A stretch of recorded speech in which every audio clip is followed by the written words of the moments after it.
asalaamaaleykum mbokku téléspectateur u El Mauritania dal leen jàmm ci seen émission yi ñu leen di defal bés bu nekk bés bu jot bu nekk nii jotee incha allah ñu dikk ak yéen ci ay programme yi nga xamante ne dañ leen koy jagleel yéen mbokku téléspectateur u El Mauritania tey nag dañu fas yéene waxtaan ci li nga xamante ni moom moo nekk ci société bi fas yéene waxtaan li nekk ci biir kër yi waaye it fas yéene yee ñi nga xamante ne ñoom ñooy askan wi yeewu di ñu seetaan saa yu ne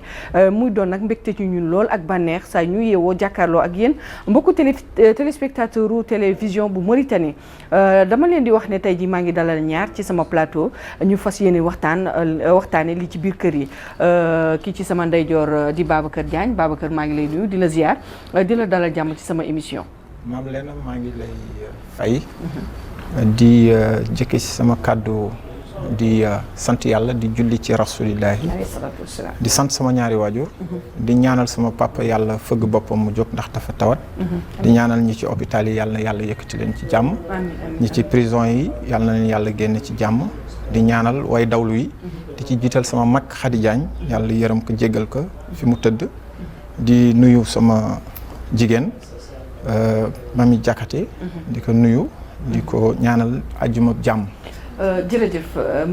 Mami maa ngi lay nuyu di la dalal di la bàyyi nga nuyu te mbokku téléspectateurs yi ñuy seetaan. soxna Leena nuyu naa la bu baax maa ngi nuyu aussi mon frère Babacar Diagne. moom mi ma permettre tey jii ma mun def sama première émission face à vous donc je salue tout le monde. merci beaucoup. du face ak man de face ak moom la parce que face to face lay nar a doon waaye tamit la nga xamante ni day jëriñ askan wi yee askan wi ci lépp la nga xamante ni ñoo ngi koy dund mu di ci biir société bi tey nag ñu fas yéene waxtaane li nga xamante ni moom mooy divorce yu bari yi ci société bi mu doon nag lu jaaxal askan wi loolu ndax Mame Babacar diw sëy na diw tas na rek ngay dégg diw sëy na ren bu balay déwoon nga dégg ñu ni diw tas na ndax mën nga ñu indil jàngat wala ci sa xalaatu bopp ana lan moo waral mbir mi ni mel. waa xam nga maam Lena ci gàttal ba ñu sori lool ndax dafa am xam nga sëy balay am ngoro jiitu te ngoro ñeent la sa mbokkum ndey mbaa sa mbokkum baay mbaa dëkk bu yàgg te jikkoom neex la mbaa ku te ay mbokkam nga te say mbokk loo ca fekk bakku ca du ca dëgg nga muñ du loolu weesoo takk sëyoo moo cay am te bu jëkk mag ñi ndax xam nga ñun tubarkalla ay mag a ñu yar mag ñi dañ daan wax naan bu njëkk daan na xale yi suñ leen takkee ñu war a dem nan leen daan yeb ak di leen waajal te duñ leen yebee ba ñu war a dem dafa am lu ñu leen daan digal dañ naan la bala ngay sëy séddale ñetti dooray dem ñetti ñi mooy sa taar bu ko tiitaroo sa jëkkër sa wërsëg bu ko tiitaroo sa jëkkër sa juddu na nga ko bàyyi ak sa baay bu sa jëkkër fiiree bul bëree góor gu ko doyul bu sa goro siisee bala ngaa yekkale na regg soo dëkkee kum nay lu mu am bakk ak moom te loo am jox ko jigéen nag booy sëy te nar a jub lu la waay di digal di ko nëbb sa jëkkër ak sa goro lànkal ndax sëy ñett bu baaxul ñett du baax sëy bu sa ndey àndul tas weesugu ci bu sa baay àndul barki du sa wàcc jigéen buy sëy nag bu bëggul jëkkëram doom ji juddu manqué. waaye yow Babacar dafa mel ni bu ma déggee sa wax dafa mel ni yow divorce yu bari jigéen ñi nga ko sëf xaar ma ñëw ci Mami ana lan nga jàngat ci ay kàddu yi nga xamante ni ñoom la yëkkati. bon d'après li mu jot a wax ni en grande partie c'est la vérité parce que waaw dëgg la parce que suñu maam yi dafa am lu ñu habitué woon quoi mooy jigéen buy sëy dañ lay teg ñu muur la ñu yedd la alors léegi loolu dafa nekk en voie de disparition bu fekkee demul dañu ba pare déjà parce que léegi dafa am benn aspect bu nit yi jël genre da ngay marié wu tey nga xëy ñu jël say bagages tu pars avec ton mari nga dem ailleurs tu vois léegi ni ñu la war a yeddee yow bii jigéen en tant que femme soumise maanaam jigéen boo xamante ne elle doit obéir quoi à son mari xam nga dañuy faral di wax ni un homme soumis plus une femme soumise moo war a def un bon couple donc su fekkee kenn si ñoom manqué na rek voilà su fekkee kenn si ñoom manqué na donc loolu day feeñ subitement dafay feeñ bu fekkee aussi ñun yeb biñ ñu doon yeb par exemple teg la si diggu gox ñëpp yow yaa ngi toog ni suñu maam yi doon def wax la soo demee na nga def lii na nga def lii na nga moytu lii na nga moytu xam nga loolu ay baat la ñu lay dénk donc du coup loolu yow soo demee rek loo tële di nga xam ne man bi may jógee sama kër yaay di ñëw am na lu ñu ma yebee woon mais su fekkee léegi loolu dafa manqué amatul donc yow booy sëy ku nekk sa xelu bopp ngay demee alors loolu boo yeggee yow doo mën a muñ déjà dëkk ngeen rek seetaan daf leen di mën lu ñëw lu nekk rek doo ko mën a muñ ku si nekk si yéen ñaar day wane boppam wane kàttanam et tout alors ce qui n'est pas tout à fait normal parce que bon jigéen bu ñu lay may on a dit une femme soumise léegi du coup yow boo demee tu dois obéir à ton mari mais na fekk tey mu doon góor boo xamante ni. voilà c'est l'exemple d'un homme bi ñuy wax bi. voilà c'est ça l'essentiel. waaw xam nga da nga wax ci sa biir kàddu léegi ni ma dafa mel ne lépp dama ko sëf jigéen ñi. dafa mel ni lépp da nga ko sëf jigéen ñi. déet xam nga sëfuma ko weetuuma li nga wax ndax li nga wax moom mooy may ma ñëw dafa mel ne léegi da nga ni lépp dama ko sëf jigéen ñi. sëfuma lépp jigéen ñi ndax góor ñi ñàkkul ne am nañ ci part de responsabilité waaye sakkanul. seen responsabilité bëriwul nga bëgg a wax. sakkanul. lu néew a néew la. ndax ci ndaw takk am soxna wuti soxna ci ndaw. li mag ñi daan wax mooy soldat lu mbaax. mooy soldat lu mbaax. waaw est-ce que jàppoon ne ni mag ñi doon waaw ba tey ni mag ñi doon wutalee xam nga bu njëkkaan mag ñi ñoo doon wutal seen doom yi soxna. waaw demal nga gane ji sa kër nijaay. waaw demal nga seeti nga gont sa kër bàjjan. bu subaa nga yendu ji sa kër tante. waaw est-ce que jàppoon ne loolu moom moo disparaître. ndax du question amatul. non du question moo disparaître. ndax xëy na la doon baax mënta ñàkk ba set. dana am lu ci des. ndax xam nga lu fa jëlee tëgg ba yóbbaale fa wupp fa. lu fa jëlee tëgg ba rek yóbbaale fa du fa bàyyi upp mu du ko fa bàyyi. xam nga dafa am loo xam ni dafa am solo. ñu mën ko bàyyi xel. doon naa la ko expliquer léegi. xam nga mag ñi ñoo defar tey. mag ñi ñoo defar tey. te tey jii ñun ñoo war a préparer ëllëg. mag ñi tey ñoo ko defar. ñun ñoo war a préparer ëllëg. xam nga li ma doon wax sànq naan la. ci góor ci xalel waxambaane ci jël soxna mooy soldat lu mbaax te ku soldat lu mbaax te yeggoo sa ñettee tee nga dem ñooy lan yàkkamti ñàkk maandu gis sa bopp boo yàkkamtee ñàkk jigéen ji muñ boo maanduwul ñàkk jigéen ji maandu boo gisee sa bopp ñàkk jigéen ji am fayda munoo taxaw si benn kanamu jigéen ju am fayda bëgg ko jël soxna gis sa bopp di ko wan tiitar te su amee fayda su ñàkkee fayda nag mën na laa topp. donc ñett ñooñu moo ci nekk ci côté góor. dafa am solo. lu am solo la. donc su fekkente ni sama gis-gis yaa ngi ko doon wax sànq ci biir wax. fase yu bari yi. kooku sooy xool sax ci yaay yu bees yi laa ko gis ngeen baal ma ci kàddu yi. ci yaay yu bees yi laa ko gis. yaay yu bees yi laa ko wax ndax xam nga mag ñi. mag ñi dañu daan ci xale yi di leen xuppi ci loo xam ni ñoom seen bopp daanu gàcceewoo jóge fi ñuy sëy dellu seen këru baay. xam nga bu njëkkaan fase gàcceewoo waaye tey jigéen ñi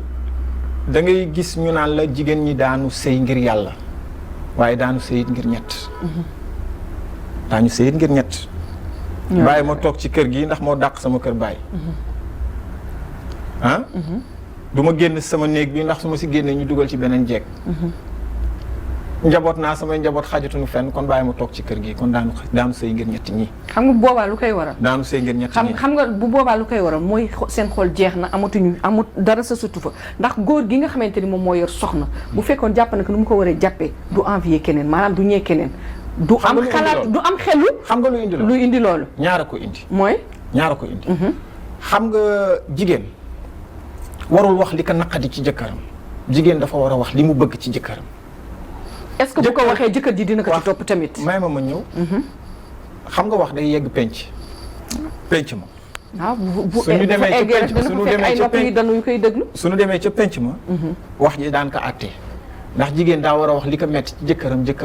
jigéen daa war a wax li mu bëgg ci jëkkëram jëkkër wax li ko metti. bu ñu bëggee sëy ba yàgg na yem ci seen biir néeg bu mu weesu ron lal. ndax kaddu bu génnee ci penc ma rek dootul amati. maa ngi ñëw ak dëgg la looy wax ci kaddu yi mu yëg ndax d'accord nga ne wax problème mu sëy maanaam luy am ci biir néegu sëy ñu yóbbu ko ca penc ma. non là man je suis pas d'accord parce que loolu amul sax franchement léegi bon. am na sax ndax mooy comme par exemple ñi nga xamante dañuy seen vie de couple dañuy toog fu nekk ñu koy waxtaane mais xam nga pour man bu xasee ba génn biir néeg bi rek am na ba tey problème yokku na damay xëccoog yow wax lu ciy sa am na ba tey bàyyi ba mu wax xalaatam ba am na ba tey il bàyyi mu wax xalaatam ma yeggale ko fii ndax dafa am solo ndax dafa am solo am na ba tey ndax lu tax am na ba tey ndax tey jii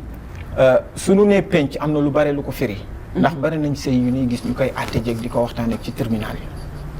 ndax foofu egguñ fa gis étape boobu dinañ fa ñëw étape boobu dinañ ci ñëw Babacar lañ toxal Babacar dinañ ñëw ci étape boobu. loolu je me dis que sëy moom bu demee ba yegg si comme penc yow fi nga tuddee penc tribunal foofu moom ça veut dire moom y aura plus de mariage day fekk ne ñoom ñaar ñëpp kenn si ñoom non mënatul muñ parce que bu ngeen demee ba à un certain moment yow jigéen bi nga jug di yóbbu sa jëkkër si yoon wala góor di yóbbu jabaram si yoon alors là ça devient grave loolu moom bon mënatuñ ko tuddee ménage daal parce que man je me dis que une fois loolu am même suñu leen jubóolee li ngeen waroon a dëkkee comme ni ngeen doon dëkkee comme avant. doon leen ko man dama jàpp ne ko yóbbu yoon muy ku góor ki muy ku jigéen ko yóbbu yoon nag mu xëy nekk sa noonu. est-ce que d'accord nga ci leen dund parce que li ngeen di fi ngeen jaarlu aussi dafa wax 3 points yoo xamante ne dama si bàyyi xel tout à l'heure mu ni jigéen dafay wax ni naa toog fii parce que moo dàq sama kër baay.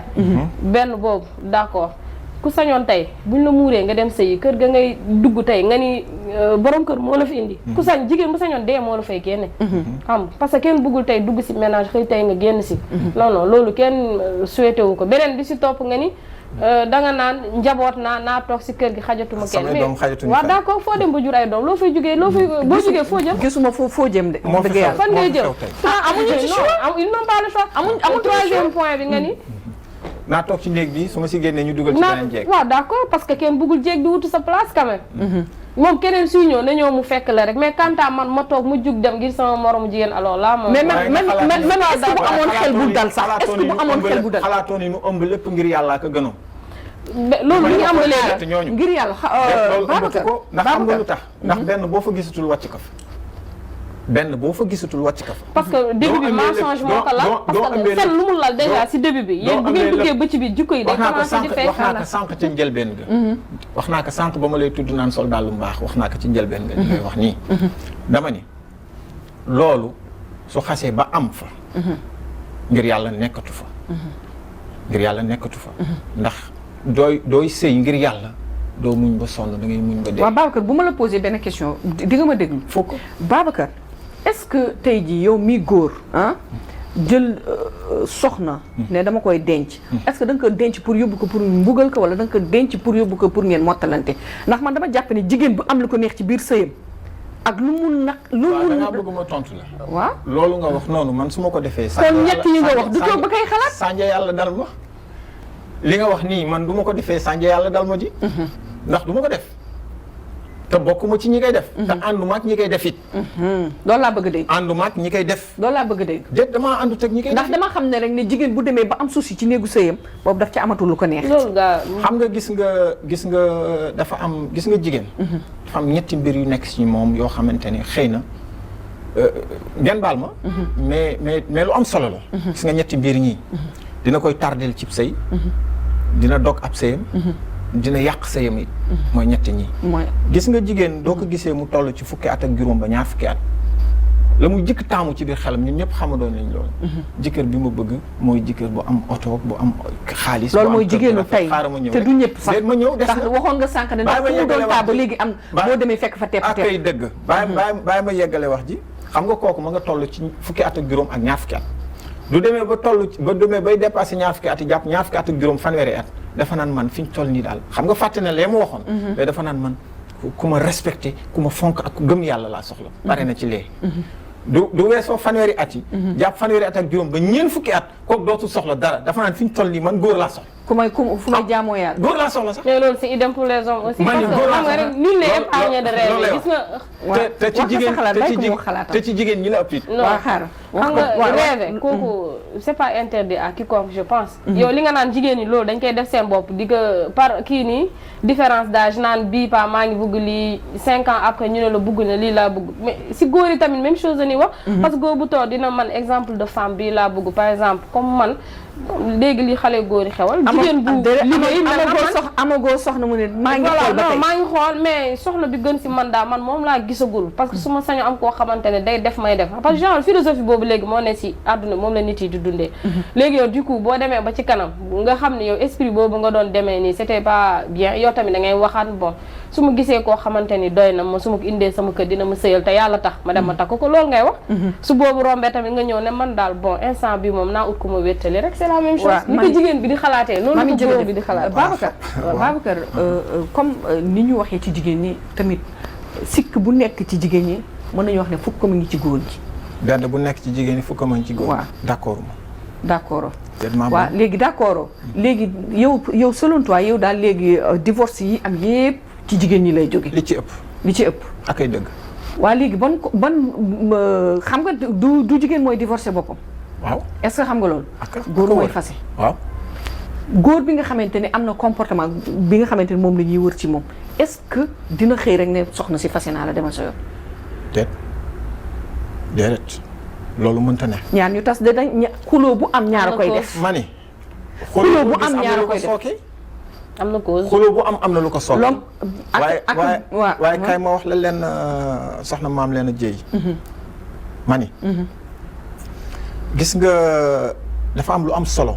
mooy ci àdduna il faut ñu xam ñaar ci dugub jigéen ñi ci biir kër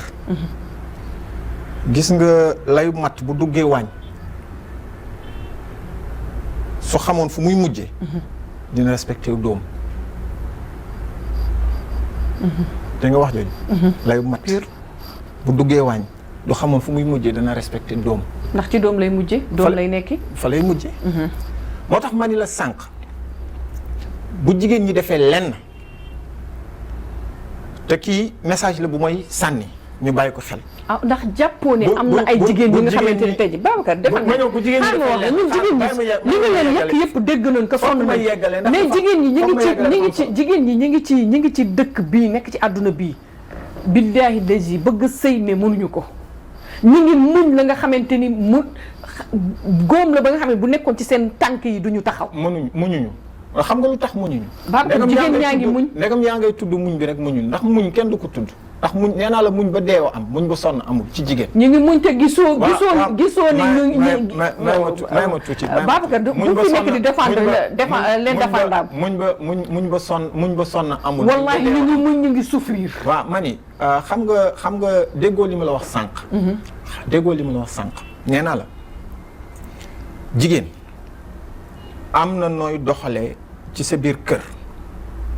mënoo souffrir mënoo sonn mënta ne ndax gis nañ fi li ñuy wax yëpp li coow li di bari yëpp am na fi sëy yu dëju ni dëj xamoon lu nekk ci gannaaw sëy boobu Babacar xamoon lu nekk ci ginnaaw xam nga bëri na defal na bëri an na tey ji nga toog rek ba suba ñu tàggale leen a jéy nga ne moom dañ sant doomu sëykat maye na doomam mu dem sëy doom ja amu fa lu ko neex loolu ci gannaaw noonu laa bëgg ñu wax Babacar nee naa la chaque jour Babacar may ma wax dafa am solo chaque jour nga dégg ñu ne tàgg na nit ñu tàggale nit nga ne moom de feebarul woon fekk la mu nekk ci néegu sëy yëpp feebar la doon doxee mais yàlla def ci moom sutura rek ma ngay dem mi ngi dem rek ba xëy rek. xam nga maam Lena. xam nga est-ce que d'accord nga ci Babacar nee na jigéen ñi sëyituñu est-ce que d'accord nee na sëyituñu muñatuñu. est-ce que d'accord ñi ci ëpp d'accord moom li mu wax bon en grande partie am na si bon sama morom yoo xamante ni ñu baal ma ci kàddu bi muñantuñ comme il faut comme ni mu koy waxee. parce que man je me dis que yow boo nekkee doomu sëykat fi ñu la mayee loo fa mënti daj di nga sëy mais nit tamit sa yaay nekk na sëykat daj lu nekk ci sëyam jël doomam tàggal ko yar ko nu mu ko war a yaree. yëkkati ko may ko jëkkër mu dem sëy te amu fa lu ko neex. loolu tamit dafay am. di nga nekk yow nga nekk muñkat dem fekk jëkkër boo xamante ni moom il te supporte pas. xam nga dañuy wax parfois léegi couple yi daf si am loo xamante ne. bluff daf si bëri bàyyi ko mu naqadi. d'accord kenn du muñ lu neex. d'accord lu naqadi rek la ñuy muñ. waaye defal naa ko ñun tamit sëy bu ñu waxee demee boo wax sëy kenn néewuñu rek naqadi rek la fay am. je pense que ku jóg ba dugg si ménage bi ñaanoo yàlla nga génn si. mais comme lu ñu wax léegi nii comme les jeunes de notre âge léegi instant bii nii bluff dafa bëri si mariage.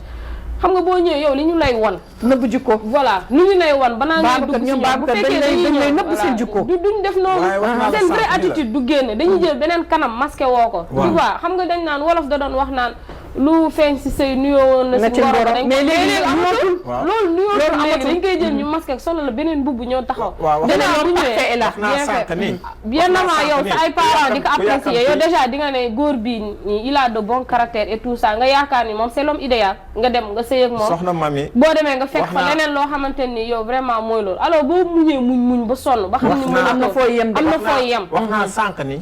ku yàkkamti ñàkk ki muñ d'accord ku yàkkamti ñàkk ki muñ doo muñee xam ki lay seet si ak kin lay labatal kan la doo muñee xam kan la doo muñee yaa ngi dégg ku yàkkamti ñàkk ki muñ ko kenn muñ ci dara donc yàkkamti boobu dafa am solo te wax naa sànq si sama njëlbeenu wax lu am solo bala ñuy wax waxu sëy yi nañ ko xool ca ngoro la ndax gis nga du fekkente ni da nga tësay mbokk ki ngay àndal tëy mbokkam donte da ngeen dugg ci biir sëy loo ca fekk daa ko ca ba lu ca dëng daa ko muñ loolu da nga tësay mbokk loolu je suis entièrement d'accord loolu il faut ñu bàyyi ko xel ngoro la dafa am solo ndax gis nga soo ngorek sa mbokkum baay ak fu mu mën dem sa baay dana ko góobe wala daañ ko sàmm soo ngoree ak sa mbokkum ndey ak fu mu mën a dem sa ndey dana ko góobe wala dana ko defar dëkk bu yàgg te jukkoom neex la jukko ba ngay topp ndax jukko du soppeeku mënta ne jukko du soppeeku dox dajee bare kii xaw ma fu mu jógee man sama bopp sax xaw ma fu ma jóge ñu bëgg ñoo boole def ñu benn du ñu bañee it ñu mayee suñu bopp sëy wa du yàgg loolu moom du yàgg sëy wa du yàgg te dafa bari sakkan ci xale yi léegi te ci jigéen ñi la ëpp su ma nee xale yi góor ñi ci jigéen ñi góor ñi Babacar ci jigéen ñi la ëpp ak góor ñi tamit dafa am lu am solo dafa am lu am solo gis nga néegum ndey bu jub yombul ak néegum ndey bu juboo ak a jafe lu jafe la lu jafe la ndax néegum ndey mooy sëy te néegum ndey bu jubul te jubóowul sëy wa du rafet ndax ñooy womat ndax gis nga ku ñeme dañu laa dee waaw ku yegg dañu laa gunge waaye moom ci laa doon bëgg a wax mami ndax jàppoo ne tamit mag ñi ñoo jàppatu ci sëy yi comme bu njëkk ndax mag mooy defar mag mu nekk ci kër gi mooy defar donte sax léegi comme ni nga ko waxee woon au début léegi xale yi toi et moi la ñuy sëy loolu moom bëggoon naa ñu wax ci ndax sëy yu bëri léegi toi et moi la xëy nañu dem nañu seen appartement te bu njëkkaan ci kër gu mag la ñëpp doon nekk bu amee lu dëng mag ñi waxtaan ci donte sax mën na bañ egg ci kër keneen ci kër ku yeneen goro yi mais mag ñi nekk ci biir kër yi ñoo ci doon jàpp nan nga gisee phénomène boobu. man voilà côté boobu su ma doon wax tey jii dama naan cause principale bi loolu la ñun tey dañ jël benn stratégie boo xamante ni ñun arrangé wuñu te suñu yaay yi ak suñu maam yi daawuñu sëyee noonu te ba léegi ñu ngi toog fi ñu leen dëj donc mun nañ ni avec monde bi ni muy évoluer et tout ça nit yi ngay gën di màgg comprendre nga année yi di gën di dem ñuy choisir dina ko dëkk ay 3 mois am affaire yooyu man je pense que ni cause divorce bu bëri loolu aussi si la bokk parce que déjà yow suñ la mayee nga war a dem si kër gu ma comme jigéen la bu génnee kër yaayam dañ ko dem dénk ñeneen donc yow ñeneen ñooñu ñu la dénk su fekkee da nga dem te nangu woo faa toog yow sa jëkkër ñi mu la waroon dénk nangul ñooñu uuf la mu jëlee la fa ngeen dem dëkk alors foofu yéen ñaar kenn si ñoom mënul du mu comprendre voilà nekkul ñu mature en vie de famille su ngeen maturul ngeen xamante ne comme li ma waxoon sànq rek nga déjà jigéen bi war a nekk ku soumise góor bi nekk ku soumis alors soumission boobu nag bu ngeen vivre réellement en famille yéen bu ngeen dëkkee yéen ñaar loolu du mun nekk parce que déjà góor bi bu amee lu ko naqari mu mer mu ñëw mu defu la sa kaw yow bii jigéen da ngay ñaan mais attends kii dafa bëgg yàq wala dara gisu leen ku leen àtte gisu leen ku leen ramener à la raison alors lu ñàkk fayda day ñëw yàq seen couple par contre su ngeen nekkoon da ngeen vivre en famille réellement donc fekk kër goo xam ne ay mag ñu ngi fa toog waroon leen uuf kër gi lu mu naqari tey jii sa jëkkër même bu fekkee da nga fa ñàkk jàmm bu ñëwoon tey di la def yenn yu bon yi alors waa kër gi duñu seetaan donc dinañ jug àtte bu danger ñëwee dinañ ñëw ñu intervenir toog leen waxtaan leen dolli leen xel ba nga xam ne su fekkoon loo xamante da leen di gaañ yéen di ngeen reculer par contre su ngeen dëkkee à part donc léegi yéen opportunité yooyu ñi nga xamante ne ñooy vivre en famille ñi ngi koy am yéen du ngeen ko am parce que lu ndaw rek mun na ñëw mu affecté seen couple déjà nga xamante ne du jour au lendemain da ngay xëy góor bi maar wala jigéen bi ñëw maar yéen tamit ngeen bàyyante comprendre et que da ngeen dem ba da ngeen di rëy su ngeen gisee yenn problème yoo xam ne ça doit se régler à l'immédiat du ngeen ko wax parce que da ngeen di ñëg déjà yow mi jigéen fañ la war dëjoon sa yaay ni la boo demee toogal nga uuf sa yaay boobu amati na sax léegi xale amatul bëreetul parce que nangootuñu ko man dama di que tamit ñun am nañ si part de responsabilité ma comme ni ko Babacar di waxee am nañ si part de responsabilité parce que ñun déjà ñun dañuy jaay ni dañu mature alors que non fii benn jigéen mature fi comprendre nga bu ñu maturoon bu ñuy sëyi du ñu dem di ñu dénkaan naan ay jigéen muña la xelam matul ak des trucs du genre donc yooyu maturité boobu boo ko amul ci sëy man je vois pas à ce que nga teel a préféré nga ni da ngay dem nga dund ak sa jëkkër koo xamante ni jikkoom réellement yow xamagoo lan la nee nañ la bon di nga dem à un certain moment di nga dem nga dund ak sa bopp nga dund ak sa jëkkër mais na fekk nga toog si kër goo xamante ni ba ñu tàggat voilà yow tàggat nga sa bopp yow miy jigéen ñu indi fa sëy ba nga xam ne yor nga caractère yoo xam ne boo déplacé woo dem dëkk ak sa jëkkër comportement yu bëri boo gisee si góor bi du la jaaxal parce que déjà dina fekk yow mi formé nañ la góor bi aussi la même chose dina jàng muñ parce que na xam ne sama jabar fa ma ko dëjoon toog na fa donc yéeg-yéeg yi dootuñu boole man ma jox la exemple gis nga am na ñenn ci suñu mbokku pël yi dañuy teel maye xale gi lu benn magu pël moo ma ko mosoon wax boobu dañu doon def caravane ci li ñuy wax mariage précoce xale yi ñuy teel maye daal mu ne xale gi ñoom luñ ci taamu mooy xale gi bu ñu ko teelee indi mu am 15 ans kooku ñoom dañ leen indil xale bu ndaw bu ñuy yaraat nampatal ko ci seen jikko mu nekk ci biir kër gi dina xam lu paa bi bëgg dina xam li mère bi bëgg dina xam li njëkk yi bëgg dina xam li goro yi bëgg day nekk suñu doom mais quant à bu ñu ko bàyyee ba mu am 30 ans bu boobaa day ñëw bu yoonam nekkul ci goro yoonam nekkul ci njëkki faalewul kenn est-ce que yow ànd nga ak ñoom ci stratégie boobu nga xam ne ñoom jël nañ ko. xam nga. man moom d'accord naa ci côté boobu ci su ko duggee ci wàllub yar ak tàggat. xëy na mën nañ fa ànd ak moom. wàllub yar surtout ak tàggat la ñu wax tàggat ko nampatal ko ñoom seen jikko ak li ñu bëgg. waaw xam nga su la ko mag waxee. jëfin bu jëkk la woon ndax xale yi xaaruñu ku leen yar mbaa ku leen tàggat. ñoom de loolay wax ci. loolay wax ci. xam nga sànq da nga wax benn wax ma wax la ci xam ñetti ñooy defar sëyu xale ñetti kilifa ñooy defar sëyu xale yi. te ñetti kilifa it ñoo koy tas. ñetti ñii. te ñetti ñooñu ñaar ñii ñoo leen jaaxal. ñetti ñi koy tas mooy. buur bu bëgg teraanga. yilimaan ak chef de quartier.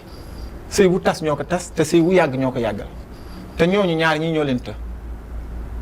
yaa fuus bu bëgg teraanga. ak jàmbaar ju amul wërsëg. waaw ñooñu léegi est-ce que xale yi booleeti nañ leen tax ci sëy léegi. chef de quartier si imam beeg. waaw ma ni xam nga bu njëkkaan kilifa daan ko doyee yii. yow déggoo li la mami wax. waaye yii daan koy doyee kilifa ndax ndegam booleetuñu leen si yii daan ko doyee kilifa daan ko doyee lenn. jaaxle nañ ko seeti. pexe amatul nañ ko seeti. kenn nekkatu fi nañ ko seeti. ba tey am na fi. ndax gis nga wolof day faral di wax naan dëgg su duggee ci bureau taw a génn mag la ñu yeey. te mag buñ ko yeeyee ci li dëgg te génnew ko da koy yàq. du leex. dëgg bu duggee bureau ndax gis nga ku nu logal rek mu logg-loggal ku nu logal mu logg-loggal. te mag ñi nee nañu it ñoo ko wax de ñoom nee nañu ku ëmb sa sànqal ëmb sa kersa. waaw bu ko nangu rawatina mu doon ay xale yu sëy. képp kuy defar sëyub xaleel te doo wax dëgg ñett la koy yóbboo. dooy wax ak ay xale yu sëy te doo wax dëgg ngir darajaal sa bopp doo wax dëgg. dooy wax ak ñoom ngir di leen darajaal it doo wax dëgg. wala nga yaakaar ci ñoom ngir di séentu lan lay jox ca la ngay wax doo wax dëgg. kon nag magum jullit piir bu ko jattum nattu tiibee na ubbi néegum muñ te dugg ci. te xam ni wërsëgu àdduna bul la ku sa numéro génn nga jot ci. dëgg la ñu ngi ñuy signaler li ñu cërale ci waxtu léegi mu jeex mami looy tàggatoo mbokku téléspectateur waxtaan bi neex na trop incha allah dinañ leen dalalaat ñu eggale ko ndax 35 minutes daf ci tuuti yeete la nag macha allah bagage yaa ngi fi looy tàggu mbokku téléspectateur voilà bon juste que rek damay wax ni ñun suñu sama mbokk jigéen ñi quand même ñoom laay waxaat parce que buñ nee sëy tamit kenn du ni góor kenn du ko yedd lu ci gën a bëri yow jigéen bi yow la ñuy yedd yow la ñuy delloo si yow la ñuy ramener à la raison di la wax bàyyi lii muñal lii bon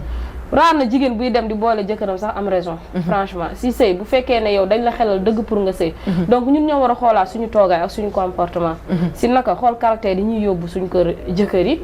xool yenn comportement yi ñu fay yóbbu aussi te éviter yenn yi ndax boo bàyyee sa yaay si ginnaaw nga fekk fañ ko dëjoon ba léegi mi ngi fa toog. moom mu am yaakaar si yow. yow nga dem am benn at rek. voilà yow nga duñ xaar léegi ñun xaaratuñ sax at juste des mois rek. xam nga les problèmes se soulèvent ku nekk di wax waaye léegi lii commencé déjà da ngay commencé découragé. donc yow bu fekkee da nga amoon benn yaay boo xamante ne déjà fañ ko dëj ba léegi ma nga fa woon toog moom mu muur la am yaakaar si yow yóbbu la. yow nga ñëw nga bëgg ko décevoir alors là day doy waar. te xolu ndey ak doom dafa jege. mooy li ma doon wax rek sànq ci njëlbeen xam nga bu njëkkaan fase gàcce la woon ci famille mais léegi dafa mel ni ndoxum naan. c'est vrai donc ñun ñoo war a xoolaat suñu toogaay aussi arriéraat bu baax nangu ñu formé nangu ñu wax dëgg aussi te nangoo yaayoo suñu yaay yu baax yi. xam nga ñu moytu lu gën a bëri bon c'est toi et moi néew ma baaxul nag. mais di jëmale nit ñi kanam nañuy jege mag ñi daal pour ñu mën a puiser si ñoom li leen des seen sëy yi secret la. te koo si jegewul yow tey jii doo ko xam ba nga mën ko fa toogaale. dëgg la loolu am na solo Mame Babacar looy tàggatoo waaye tamit nga ñaaxaale suñu frères yi nga xamante ne ñoom la ñuy dénk. ndax yow boo nekkul woon kilifa kenn lu la dénk naa la. ku ñu xas nag ba ne dénk naa la kooku kilifa la te kilifteef la ñuy xaatu ci yow. dëgg la looy tàggatoo wee. waaw fi may daaneele mooy damay jëkk ñaax xale yu jigéen ñi. tax suñuy rakk lañu. suñuy mag lañu. ak suñuy soxna yi. te ñoonu jur. ndax mënuñu it. su wax ji méttee it mënuñu wax lu dul lu rafet ci ñoom. loolu dafa am solo. ndax li tax ma leen di ñaax am na solo ba nga xam ni nañu yàgg di muñ. te bu ñu sonn. nañu muñ ba dee. ba ci topp mooy góor ñi may ñaax. li ma leen di wax. ñu góorgóorlu te sàmm liñ leen jox sàmm lekk sàmm ka te sàmm lekk incha allah dafa am solo am na solo waaw loolu lay jàllee comme message bi dinañ ci dikkaat incha allah mbokku téléspectateurs yi ñoo ngi leen di